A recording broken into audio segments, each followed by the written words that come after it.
Oke, bismillah. Jadi, untuk demonstrasinya di bagian awal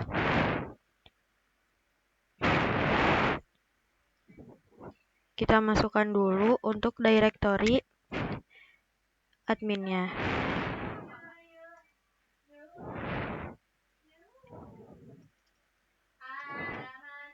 Nah, kemudian di bagian login ini sudah ada background dan untuk username-nya bisa kita isi. Begitupun passwordnya. Kemudian ketika kita klik sign in, nah di bagian dashboard ini udah ada logo yang di custom. Kemudian untuk icon usernya juga udah di custom. Dan di bagian section dashboard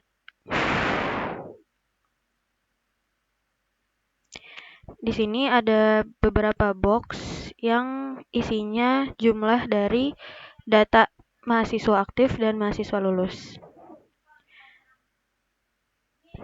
Kalau kita lihat di bagian data mahasiswa, nah di sini terdapat 2 buah nama,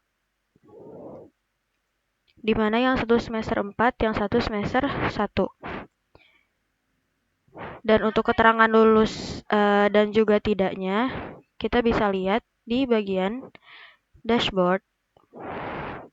Di sini tertera jumlah mahasiswa aktifnya 1 dan jumlah mahasiswa lulusnya 1. Nah, sekarang kita masuk ke data mahasiswa. Sebelum masuk ke data mahasiswa, kalau kita lihat untuk preloadernya, di sini sudah berubah ikonnya seperti logo dari admin LTI. Nih. Nah, kemudian di bagian data mahasiswa ini ada beberapa fungsi CRUD yang bisa kita terapkan. Untuk bagian create, kita masuk ke tambah data. Nah, di sini kita bisa menambahkan datanya. Contoh, kita akan menambahkan nama bebas.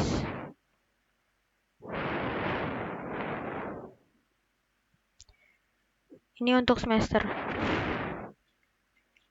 Kita simpan. Nah, dia akan masuk langsung data yang sudah kita tambahkan tadi ke tabel keseluruhan.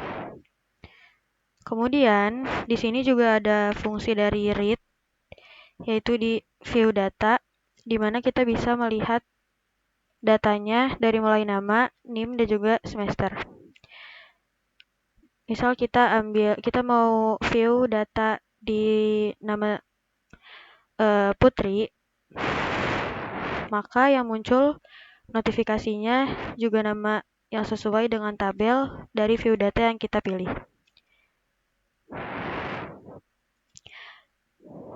Kemudian untuk update-nya, di sini aku pakai button edit. Misal kita mau edit untuk yang Zainab, kita edit.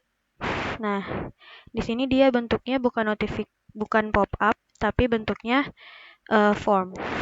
Kita ganti namanya menjadi Aisyah. Dan di sini juga ada choose file atau upload foto.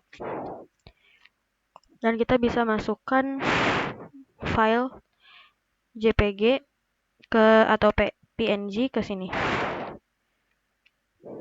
Kita simpan. Oke, kalau kita buka lagi, nama yang tadi udah diedit, sekarang udah terupdate dan menjadi nama yang sudah diedit. Dan kalau kita buka di bagian edit di tabel di kolom berikut, terdapat foto yang tadi sebelumnya udah kita upload.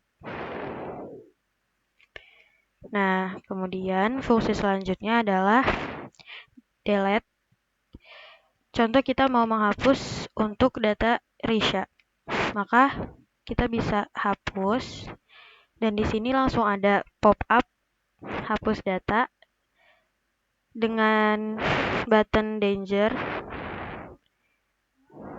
Dan kalau kita lihat, di sini nama Risha sudah terhapus. Oke, kemudian di sini aku juga masukin menu untuk data dosen, data mata kuliah, dan data pembayaran. Di data dosen ini, karena emang nggak ada isinya, jadi di sini aku memasukkan untuk 404 page not found, karena emang niatnya nggak ada isinya. Sama seperti data mata kuliah, juga di sini aku isi dengan page not found. Nah, di data pembayaran di menu selanjutnya, di sini ada beberapa fungsi yang bisa dipakai. Pertama, untuk view pembayaran, di buttonnya bisa kita klik. Kemudian dia akan memunculkan tabel untuk pembayaran yang sudah dilakukan oleh si Putri ini. Nah, kalau kita lihat di sini, Putri dengan NIM yang sama, dia itu membayar pembayaran tertentu sesuai dengan semester tertentu. Dan di sini juga ada jumlah dari total pembayaran yang sudah dia lakukan. Dengan tanggal-tanggal pembayaran juga. Nah, tapi di sini kita juga bisa menambahkan data untuk pembayaran dia.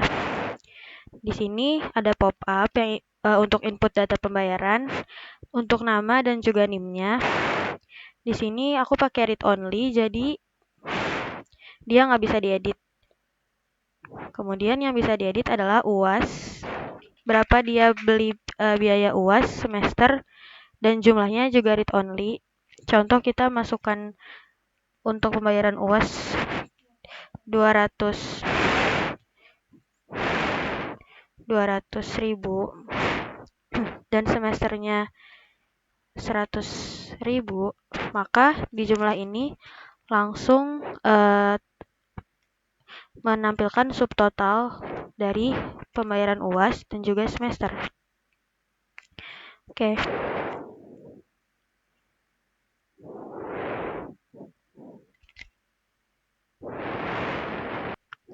Kemudian di sini juga ada menu logout. Jadi kalau kita klik, dia akan out dari halaman dashboard dan kembali ke halaman login. Oke, cukup sekian dari aku dan semoga bermanfaat.